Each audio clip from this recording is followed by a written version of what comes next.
Hi my dear precious pearls, ಇವತ್ತು ನಮ್ಮ coffee ಎಸ್ಟೇಟ್ಗೆ ಒಂದು ಸ್ಮಾಲ್ ವಿಸಿಟ್ ಕೊಡೋಣ ಬನ್ನಿ. ಎಸ್ಟೇಟ್ ರೋಡಲ್ಲಿ ಹೋಗ್ತಾ ಇರಬೇಕಾದ್ರೆ ನಮ್ಮ ನೈಬರ್ಸ್ದು 2 ಡಾಗ್ಸ್ ಬಂದು ವೆಲ್ಕಮ್ ಮಾಡ್ತು. Very friendly dog. ಈ ವೈಟ್ ಡಾಗ್ ಇದೆಯಲ್ಲ, ಇದ್ರದ್ದು ಮರಿ ಬಂದ್ಬಿಟ್ಟು ಈ ಬ್ರೌನ್ ಡಾಗ್ಸ್. ಮಾರ್ನಿಂಗ್ ಸ್ವಲ್ಪ ಫ್ರೆಶ್ ಏರ್ ಎಂಜಾಯ್ ಮಾಡೋಣ ಅಂತ ಎಸ್ಟೇಟ್ ಸೈಡ್ ಹೋಗಿದ್ದು ನಾವು. ಹೋಗ್ತಾ ಜಾಕ್ ಫ್ರೂಟ್ ಟ್ರೀ ನೋಡಿದ್ವಿ. ಇಲ್ಲಿ ನೋಡಿದ್ರೆ 2 ಫ್ರೂಟ್ಸ್ ಬಿಟ್ಟಿತ್ತು. ನೋಡೋಕ್ಕೆ ತುಂಬ ನೈಸ್ ವಿಲೇಜ್ ಫೀಲ್ ಸಿಗ್ತಾ ಇದೆ. ಎಸ್ಟೇಟ್ದು ಒಂದು ರೌಂಡ್ ತೋರಿಸ್ತಾ ಇದ್ದೀನಿ ನೋಡಿ. ಇದು ನಮಗೆ ಎಸ್ಟೇಟ್ಗೆ ಹೋಗೋ ರೋಡ್ ಇದು. ಸೊ ಎಸ್ಟೇಟ್ ಎಂಟರ್ ಆಗಿದ್ದೀವಿ.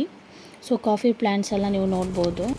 ಇದು ಪೆಪ್ಪರ್ ಟ್ರೀ. ಇದರಲ್ಲಿ ನೀವು ಪೆಪ್ಪರ್ ನೋಡಬಹುದು. ಇವಾಗ ಪೆಪ್ಪರ್ ಸೀಸನ್ ಅಲ್ವಾ, ಸೊ ಪೆಪ್ಪರ್ ಬಿಟ್ಟಿದೆ.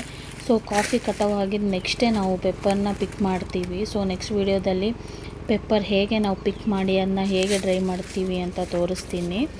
ಸೊ ಈ ಫ್ರೂಟ್ ಹತ್ರ ಬಂದ್ವಿ. ಇದು ಆರೆಂಜ್ ಫ್ಯಾಮಿಲಿ ಮತ್ತು ಲೈಮ್ ಫ್ಯಾಮಿಲಿ ಮಿಕ್ಸ್ ಆಗಿರೋ ಫ್ರೂಟ್ ಇದು. ಇದನ್ನ ನಮ್ಮ ಕಡೆ ನಾವು ಕೈಪುಳಿ ಅಂತ ಹೇಳ್ತೀವಿ. ಸೊ ನಿಮ್ಮ ಕಡೆ ಕನ್ನಡದಲ್ಲಿ ಏನು ಹೇಳ್ತೀರಾ ಅಂತ ಕಮೆಂಟ್ ಮಾಡಿ. ನಂಗೆ ಕನ್ನಡದಲ್ಲಿ ನೇಮ್ ಗೊತ್ತಿಲ್ಲ. ಈ ಫ್ರೂಟ್ನ ನಾವು ಚಟ್ನಿಗೆ ಯೂಸ್ ಮಾಡ್ತೀವಿ ಮತ್ತು ಪಿಕ್ಕಲ್ಗೂ ಯೂಸ್ ಮಾಡ್ತೀವಿ. ಇದು ತುಂಬಾ ದೇಹಕ್ಕೆ ತಂಪು. ಸಮ್ಮರಲ್ಲಿ ಇದನ್ನ ತೊಗೊಂಡ್ರೆ ಲೈಕ್ ಪಿತ್ತ ಗಿತ್ತ ಎಲ್ಲ ಕಮ್ಮಿ ಆಗುತ್ತೆ. ಸೊ ನಾವು ಬಾಡಿ ಹೀಟ್ ರೆಡ್ಯೂಸ್ ಮಾಡೋಕ್ಕೂ ಯೂಸ್ ಮಾಡ್ತೀವಿ. ಆಮೇಲೆ ಮುಂದೆ ಹೋಗ್ತಾ ಇದ್ದಂಗೆ ಬಟರ್ ಫ್ರೂಟ್ ಟ್ರೀ ನೋಡಿದ್ವಿ. ನಮ್ಮ ಎಸ್ಟೇಟಲ್ಲಿ ಬಟರ್ ಫ್ರೂಟ್ ಟ್ರೀನೂ ಇದೆ, ಬಟ್ ಇವಾಗ ಅದು ತುಂಬ ಚಿಕ್ಕದು, ಇನ್ನೂ ಟೈಮ್ ತಗೊಳುತ್ತೆ ಬೆಳೆಯೋಕ್ಕೆ. ಆಮೇಲೆ ಸ್ವಲ್ಪ ಸಾಯಿಲ್ ಡಿಕ್ ಮಾಡಿದ್ವಿ. ಗೆಸ್ ವಾಟ್, ಫ್ರೆಶ್ ಜಿಂಜರ್ ಸಿಕ್ತು.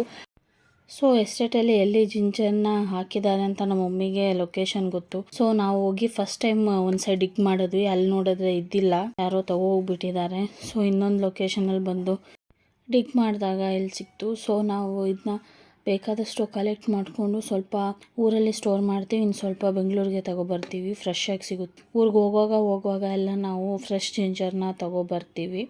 ಸಿಂಪಲ್ ವಿಲೇಜ್ ಮೂಮೆಂಟ್ಸ್, ಬಟ್ ತುಂಬಾ ಹ್ಯಾಪಿ ಫೀಲ್ ಸಿಗುತ್ತೆ. ಈ ಮಿನಿ ವ್ಲಾಗ್ ನಿಮ್ಗೆ ಇಷ್ಟ ಆಗಿದ್ರೆ like, share, comment and subscribe.